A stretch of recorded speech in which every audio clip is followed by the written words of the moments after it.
સુરતમાં ખાડીપુર બાદ આજે નુકસાની અંગે યોજાઈ રિવ્યુ બેઠક. સોસાયટી, રેસિડેન્સી, કોમર્શિયલ નુકસાનીનો સર્વે હજુ પણ કામગીરી ચાલી રહી છે. કેસ્ટોલ્સ અને સહાય તમામ અસરગ્રસ્ત વિસ્તારમાં પહોંચવે તે પ્રકારની વાત હર્ષ સંઘવીએ કરી. આવનારા દિવસોમાં કેશ સહાયની રકમમાં વધારો પણ કરવામાં આવશે. પૂરને કારણે મૃત્યુ પામનારને સહાય અંગે સાંજ સુધીમાં નિર્ણય લેવાશે. 4 કલાક વરસેલો અતિભારે વરસાદ પૂર પાછળ કારણભૂત. ઉદ્યોગોને જીએસટી અને ટર્નઓવરને આધારે વળતર ચૂકવવામાં આવશે.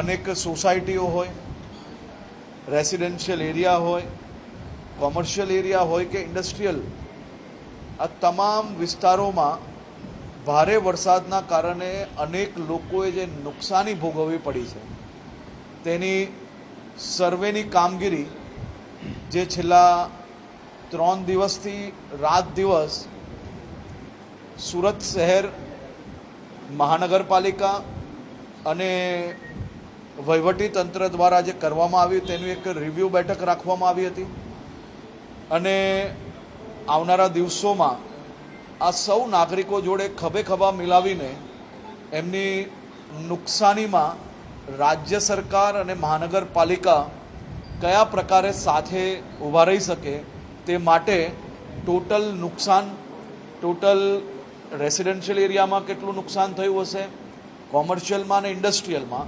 તેનું રિવ્યૂ રાખવામાં આવ્યું હતું અને સાથે સાથે સ્વચ્છતા, સ્વાસ્થ્ય, આ બધી જ કામગીરીની બી રિવ્યૂ બેઠક આજે રાખવામાં આવી હતી અને કેસ્ટોલ અને ઘરવખરી માટે બી જે કામગીરી ચાલે છે એ કાલ સાંજ સુધી કઈ રીતે હજી વધુ ટીમો બનાવીને લોકોને મદદગાર થઈ શકાય તે માટેની વ્યવસ્થાનું પ્લાનિંગ કરવામાં આવ્યું